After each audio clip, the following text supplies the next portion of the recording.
What's going on, guys? Unknown Player here, and today we're going to be talking all about the Distant Start Scout Rifle, going through what the best perks you want to look for on this weapon. So at the time of making this video, Iron Bandit is just around the corner with this gun up for grabs, so I want to make this video as a sort of guide to this weapon's perks, or whenever you're watching this, it should be an overall everything you need to know about this gun. In the background, you're seeing some gameplay from my good friend Bife, who's another YouTuber. He's got a very solid role on this. I want to showcase what it looks like in action, and of course you can check out his channel in the description. He makes really high quality videos, definitely worth checking out.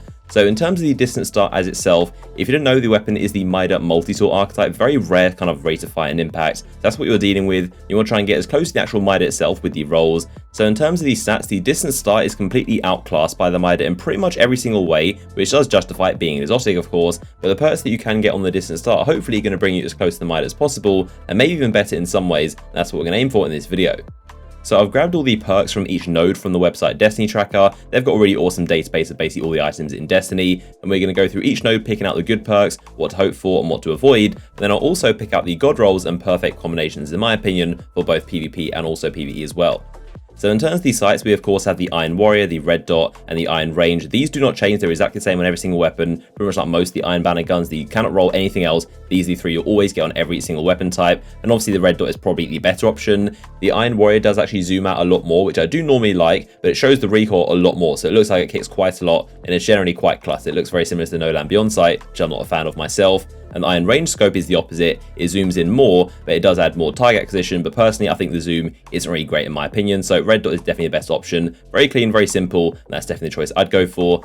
So in the next column, we've got Perfect Balance, Small Bore, Brace Frame, and Hammer Forge. Now right here, I would definitely go for Perfect Balance. I think it's the simplest and best option. I wouldn't really rate Hammer Forge all that greatly because I don't think range is all that important on a scout rifle personally. I mean, they've got really good range as it stands. It's not like a hand cannon where you have to have range for the bullets to even land, but they're supposed to. But Hammer Forge, I don't think is a great option. And like I'm going to say in this video, I don't think range is one of the priorities. Stability is definitely way more important. The reason I wouldn't really recommend Small Bore or Brace Frame is because they both reduce the magazine size, which is not something you want on this weapon. Like I said, the Mida is almost pretty much outclassed in this weapon in every single way. One of the main ones is the magazine. The Mida comes with 21 magazine. This Distant Start only comes with 15, so you don't want to lower it even more. And if anything, you're going to try to increase that with the other perks I'll talk about later.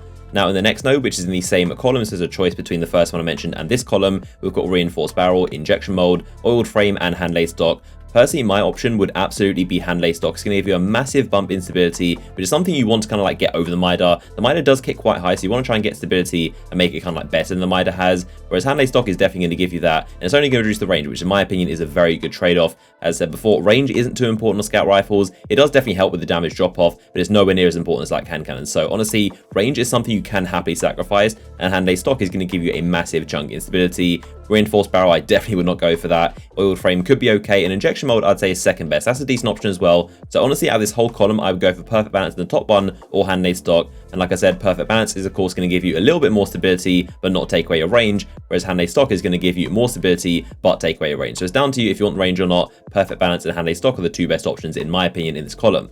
So in this next column, we've got the first node being a Snapshot, Lightweight, Single Point Sling, and Full Auto. I think personally the only real option you want to go for here is Full Auto. Of course, it lets you hold down the trigger, not worry about anything, trying to get that max fire rate you can out of that very weird archetype. And then in the bottom node in the same column, we've got Explosive Rounds, High Caliber, Extended Mags, and Armor Piercing. And the clear choices here are definitely Extended Mags and also High Caliber. Like I said, you want to try and increase the magazine as much as possible, so Extended Mags I think is a very, very desirable perk, but also High Caliber can be really good to knock off the enemy's aim. So those are the options I'd go for there. High Caliber, Extended Mags, or Full Auto. So in the third and final column, there really aren't that many that are that great in terms of the perks. We've got Rangefinder, Hidden Hand, Zen Moment, Life Support, and Eye of the Storm. I think most of them are pretty bad, to be honest. I'd definitely go for Rangefinder or Hidden Hand. Both of them would be really good options. Personally, Hidden Hand I think would be number one pick. And then in the second node of the same column, we've got Firefly, Triple Tap, Rescue Mag, Icarus, and Crowd Control. So mostly PvE perks, nothing that's really going to be too great in PvP. I think personally I go for Crowd Control for maybe a little bit of damage, but again, it's not going to do that much. And also Icarus, I think that would also be a very good choice. I always say that it's not really a good idea to get used to Icarus, because some weapons that won't have it will get you killed when you're in midair trying to have those gunfights. So it's kind of a gimmicky perk, but it can work really effectively. So overall, if I was to pick my basically perfect god roll version of the Distant Star, the first one of course would be Hand-Laid Stock for increased stability and reduced range. In the middle column, I really can't decide between full auto, high caliber, or extended mags. They're all really amazing options. I'll take all three of them. So honestly, I can't really pick between them. They're all very good options. And the last column, I would go for hidden hand to increase the target acquisition. And make it again a little bit closer to the Mida.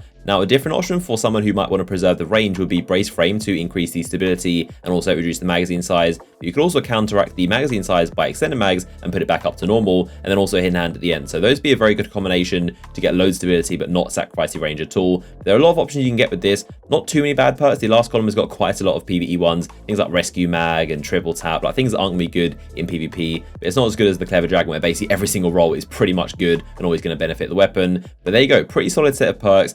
Now, in terms of a PvE roll, this could also be decent. I'd go for something like perfect balance. I'll probably go for something like full auto just to make it easy on the trigger, not to spam all the time. Explosive rounds could also be decent. And finally, I'd definitely go for something like crowd control, possibly triple tap. There are a lot of good options for PvE. And of course, Firefly would be a good option as well. You can't unfortunately get Outlaw, so you can't get the Fatebringer roll on this thing. But nevertheless, a very good weapon. And I'm looking forward to getting my hands on loads of these things throughout next week and hopefully getting a really good roll. So leave a comment down below your thoughts on all the perks I've mentioned. What will be your god roll and what do you think about the perks I've mentioned? Of course, a massive thanks to Bife once again for sharing me his footage. You can check out his channel in the description. Of course, keep an eye out because next week I'll have loads of videos with these things showing off my rolls, the best ones and possibly live cons with them if I get a decent one. But I hope you guys enjoyed the video and I'll see you guys in the next one.